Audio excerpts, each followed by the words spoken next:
Salve, galerinha! Eu sou a Pamela Campos, faço parte aqui do Reino em Pessoa. A gente é um portal de conteúdo libertário, cristão.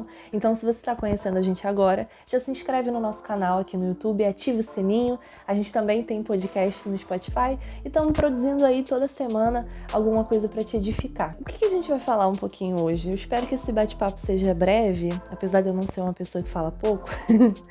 Mas é sobre perfeccionismo. E aí eu acho que todo mundo que tem uma vida ligada à igreja já há um tempinho, ou que em algum momento passou por lideranças, vai se identificar com isso. Não só, né? Acho que todo mundo. Porque o que rola? Eu comecei a fazer terapia tem pouco tempo e eu descobri que eu sou uma pessoa perfeccionista. Não sei se vocês são, acredito que a maioria das pessoas hoje em dia não tem muito pra onde correr, acaba sendo um pouquinho, né? E isso é patológico, tá? Não é uma parada legal, não é saudável, por mais que a gente adore falar isso nas entrevistas de emprego, mas não é legal. Isso porque o perfeccionismo, por ser uma idealização, né, de achar que você vai conseguir fazer tudo e ter expectativas super altas a respeito de qualquer coisa, acaba te freando, né? E cada frustração que você tem por não ter atingido a meta que você imaginava, óbvio, porque a meta é perfeita, né? Então não dá pra chegar nisso. Você acaba ficando desencorajado de fazer coisas que não eram pra ter tanta pressão, né? E aí vai te atrapalhando. Mas não é para falar sobre mim, isso é uma questão que abarca toda a nossa fé, eu acredito. E eu descobri que a origem desse meu problema estava muito ligada à igreja, né? Porque eu sou filha, neta de diaconisas, né? Minha família sempre trabalhou muito na igreja, na liderança, então a expectativa que eles colocaram sobre mim é que eu tinha que ser uma menina referência, exemplo e tal. Isso me pegou muito cedo. E eu carreguei isso para minha vida toda, principalmente dentro da minha espiritualidade. E aí eu percebi que aquilo estava sendo nocivo para mim.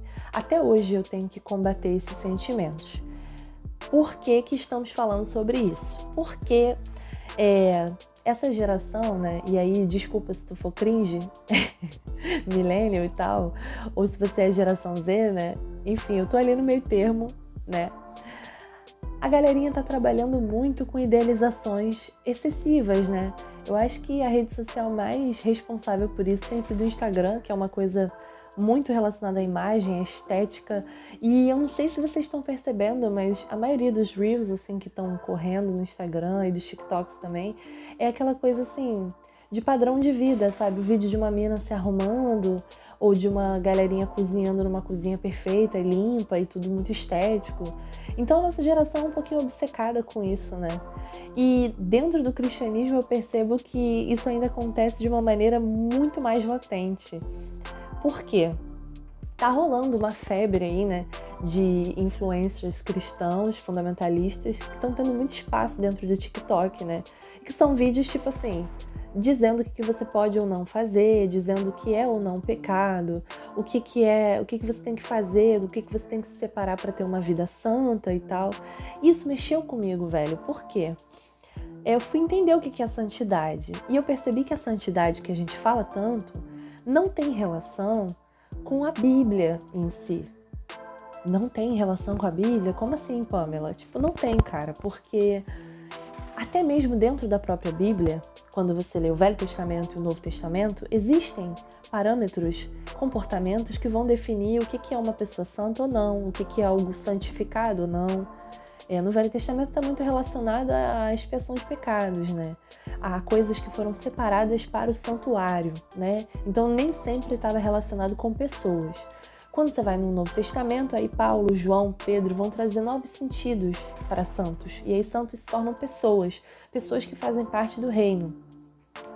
Mas a gente, que é ser humano e que é imperfeito, e que não consegue ser perfeito, salve Bruna Carla, com essa música maravilhosa, a gente não consegue compreender a mentalidade perfeita de Cristo, que é o quê? Bom, eu sou Deus, eu amei a todos, eu me sacrifiquei, beleza, eu chamo e convido todo mundo para participar do meu reino. E o que eu preciso fazer, Jesus, para entrar no seu reino? Mano, crer, fé. Eu já amo você incondicionalmente e é isso. Mas a gente tem que complicar, velho, porque na nossa lógica não pode existir um amor incondicional que não tenha relação com algo que eu possa oferecer, né? Então, eu saio de uma realidade do Novo Testamento, onde a santidade está depositada na minha condição enquanto filho de Deus, porque eu amo o próximo e amo a Deus. E aí eu entro numa paranoia relacionada à moralidade, né? É isso. Então, tem um livro muito bom que eu tô lendo agora, que é o Pureza e Perigo. Isso, lembrei. Foi até Silvinha Jerusa que me indicou. Um beijo pra essa mulher maravilhosa que eu amo. E vai falar exatamente disso, que a santidade também tem uma conotação para a nossa sociedade que está relacionada ao que eu acho sujo e o que eu acho limpo. Quando você vai para o Velho Testamento, no livro de Levítico, o tempo todo está tratando disso, né?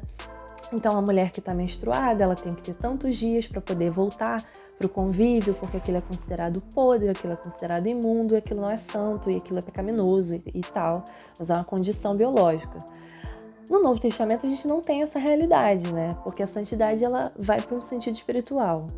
Beleza. Só que a gente, enquanto humano, traz isso de volta para questões morais. E por que eu tô falando isso aqui para você? Porque a santidade pra gente aqui do Ocidente, ela flutua, ela é flexível, ela é maleável. Como assim, Pamela? Ela muda no lugar que ela tá, dependendo do contexto que ela tá inserida, ou do tempo também. Isso tem relação com uma série de coisas. Eu, como pesquisadora da religião, eu tive que estudar muito a origem dos Estados Unidos, né? Porque tem muita relação com a nossa religião evangélica protestante, né? Então, a galerinha que funda os Estados Unidos e começa a colonizar os Estados Unidos são os chamados pais peregrinos, que são justamente protestantes perseguidos pela igreja oficial inglesa, né? A igreja anglicana. E eles vêm para cá não, para os Estados Unidos, né? Com um discurso totalmente sectário, do tipo, mano, a gente teve essa revelação, então nós estamos aqui diferenciados, nós não nos misturamos, né, aquele negócio do puritanismo, né? Então você tem uma moral muito rígida, muito forte, para você se diferenciar dos seus outros irmãos em Cristo que estão numa denominação que você não concorda, entendeu? Então perceba que isso não tem absolutamente relação nenhuma com o plano da salvação de Deus ou da participação das pessoas no reino de Deus, porque isso parte de uma necessidade de exclusão. Então eu preciso seguir essa conduta, essa moral de santidade para eu poder me diferenciar desse outro irmão em Cristo que é de outra denominação, para eu me sentir melhor do que ele, porque segundo a minha visão, eu estou mais próximo da verdade do que ele, por eu ter esse critério de diferenciação. Tá, isso não é só uma coisa que tá ali restrita aos Estados Unidos, tá? Isso aconteceu nos séculos seguintes, isso aconteceu aqui no Brasil, a rixa entre pentecostais e protestantes históricos, né? Entre batistas e assembleianos. Então, assim, o tempo todo isso tá latente. E outra, quando você lê as atas das igrejas, e aí para quem não sabe, gente, o que é ata? Ata é a documentação oficial de uma igreja, tudo que acontece nas assembleias, as pessoas que foram excluídas, as pessoas que foram inseridas, batizadas, está tudo relatado nessas atas, que eram cadernos assim de papel, né, e que tinha secretária ou secretário que escrevia. Aí eu fui conferir, né, umas atas antigas de denominações batistas, e aí você vê lá, cara, tipo, a irmã Maria tal foi excluída da igreja. Por quê? Pois cortou o seu cabelo de maneira inapropriada. Fulaninho foi excluído da igreja. Por quê? Porque foi visto pelo diácono tal andando sem camisa na rua de maneira depravada.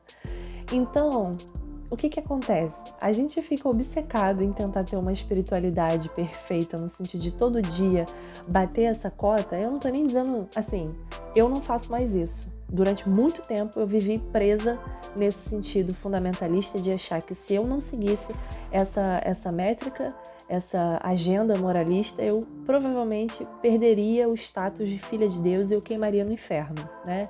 Essa era a coisa que o Gibran sempre fala aqui que eu adoro, que é a teologia do cagaço.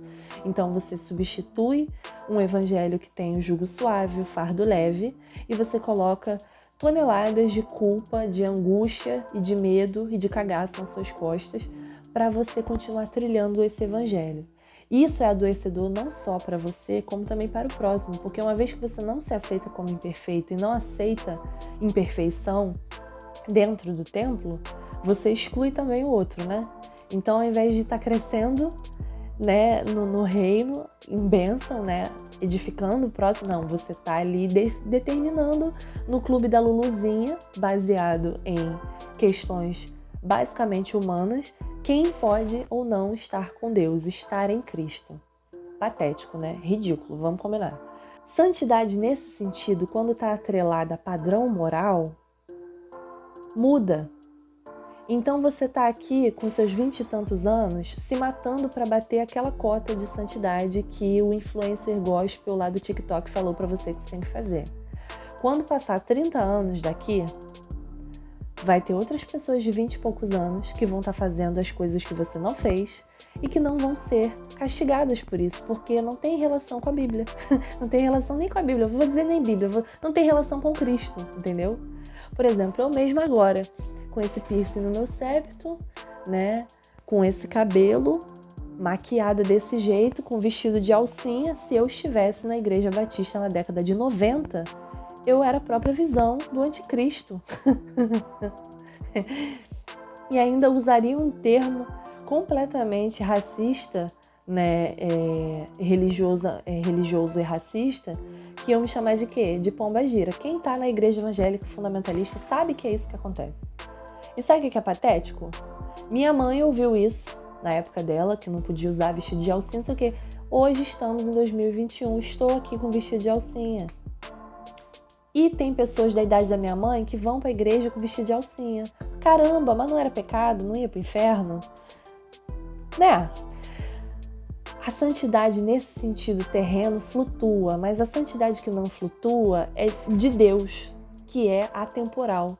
Ele era e há de vir. Então, essas coisas não influenciam na natureza dele, por isso que o papo dele foi reto. Jesus é a verdade e a vida, então abraça esse papo, porque se você ficar se pautando em brechas da leitura em cima de uma hermenêutica fundamentalista, você vai se distanciando de Jesus, que foi um cara que dentro da lógica dos fariseus era completamente um depravado, era uma pessoa totalmente errada, né? Primeiro que veio de Nazaré, depois que vivia cheio de gente que não era bem vista pela sociedade, e ele não estava preocupado em ter uma visão sectária de mundo e se afirmar como mais santo por se separar do mundo. Isso é uma falácia. Isso é uma loucura. Porque a partir do momento que você vê o seu próximo, que é o seu objeto de amor, que é aquela pessoa que você tem que se identificar e amar, a partir do momento que você transforma ele num terreno de pecado, você se afasta dele, que era a pessoa que você tinha que se preocupar, entendeu? Por isso que é bizonho, não tem nexo. Aí eu vou falar de idealização de novo. Aí eu vejo esses adolescentes colocando essa galerinha, né, fundamentalista de TikTok num pedestal, como se esses caras fossem, tipo, muito maravilhosos. E, mano, eles não são. Eles são máquinas de vacilo, igual você. Uma coisa linda que o Evangelho me ensinou. 3 coisas que a gente tem em comum com todo mundo e que a gente nunca deve esquecer. Primeira, Deus amou todos nós, independente, mano. Todo mundo mesmo. E o mundo, é todo mundo. Até aquela pessoa que se acha depravada demais pra estar dentro da igreja, ou a pessoa que se acha chata demais. Todo mundo. 2, a nossa fé nos une, como corpo em Cristo. E 3, somos todos máquinas de vacilo. E aí que tá a beleza da coisa, porque Deus necessita que a gente reconheça a nossa imperfeição, porque quando a gente reconhece os nossos defeitos, a gente tem mais capacidade de ser empático. E outra, é dentro dessa empatia, entendendo que o outro é imperfeito assim como eu, que se aperfeiçoa o poder dele. Porque o poder dele está justamente nessa união, não na coisa sectária. De querer seguir uma pautinha para dizer que eu sou melhor. Entendeu? E aí quando você idealiza certas coisas, né? Idealiza o que é uma santidade específica, um padrão de santidade, você está perdendo seu tempo. Assim como os judeus lá no Velho Testamento e depois no Novo estavam aguardando o Messias, eles fizeram uma imagem do que seria esse Messias, um Salvador poderoso, um rei que chegaria com toda a pompa, libertando o povo no poder terreno. E de repente o que eles se deparam é um Messias montado num jumentinho da pior favela dos arredores de Jerusalém, pregando o amor, dar a face para o outro, não se dividir, não julgar. E eles ficaram cegos, porque a idealização, sem realidade, sem prática, sem pista, te torna uma pessoa cega. Você fixa naquela expectativa absurda, assim como todo perfeccionista, e você não vê o possível, o milagre na sua frente. Entendeu? Que foi justamente o que Jesus representou para essa galera. É um exercício, tá? Eu sou uma máquina de vacilo, você também. Não espere muita coisa de mim, espere em Deus e espere que esse Espírito aperfeiçoe a gente na nossa fraqueza mesmo. Eu acho que isso é o suficiente. E para de surtar, mano. Para de ficar caçando coisa que não existe. E tudo que está relacionado à humanidade é mutável, é flexível, entendeu? Então a gente fica correndo atrás disso pra nada. Sacou? É simples e revolucionário. Não fica, se martirizando. Tá bom? Descanse em Deus. Beijo, beijo. Até a próxima.